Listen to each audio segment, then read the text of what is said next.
All right, let's talk Hexaverse strategy. We're going to dive deep into something that's, well, absolutely crucial if you want to level up your game.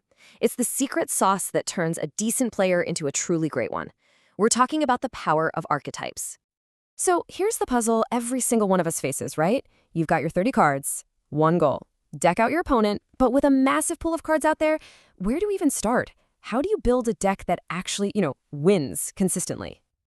Okay, first things first, let's get one thing straight. It is not about just grabbing the biggest, baddest card you can find. A lot of people fall into that trap. They just stuff their deck with powerhouse cards, but a deck full of superstars doesn't mean you've got a superstar team. Because that's the secret sauce right there. It's all about building the strongest team. Winning in Hexaverse isn't about one card's raw power. Nope. It's about synergy. It's about how your cards click together, how they cover each other's backs, and how they combine to pull off something truly incredible. And this whole idea of teamwork, it's literally built right into the game. That brings us to the main event. What is an archetype? Think of it like the blueprint for victory. So, an archetype in simple terms is a family of cards. We're talking characters, boosts, actions, the whole shebang. They're all designed to work together. You'll know them because they share a name, like L8 or CCC.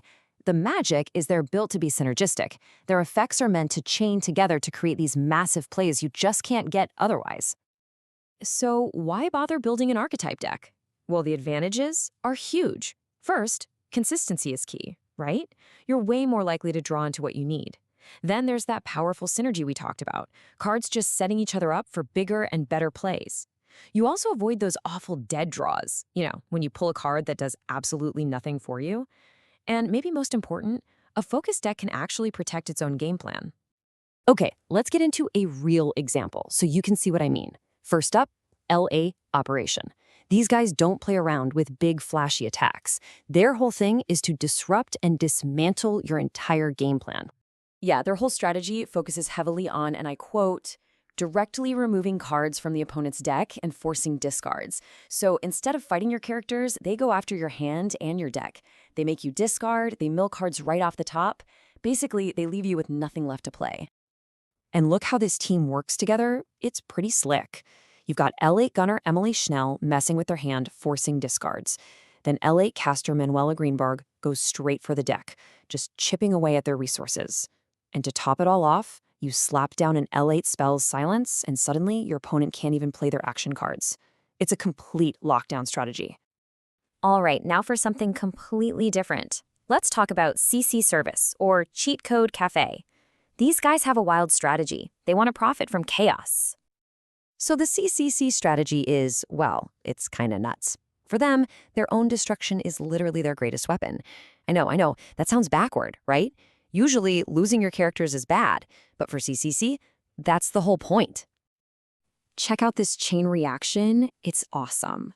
Let's say your CC Lord Biscuit gets destroyed. Boom, its effect kicks in. And what does it do? It lets you destroy one of your opponent's cards. So you just turned a loss into a major power play.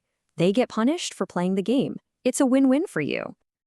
And for our last example, we've got one of my favorites, Vampire Control. Their philosophy is simple. What's yours is mine. Seriously, why would you waste time and energy fighting your opponent's best cards when you can just, take them?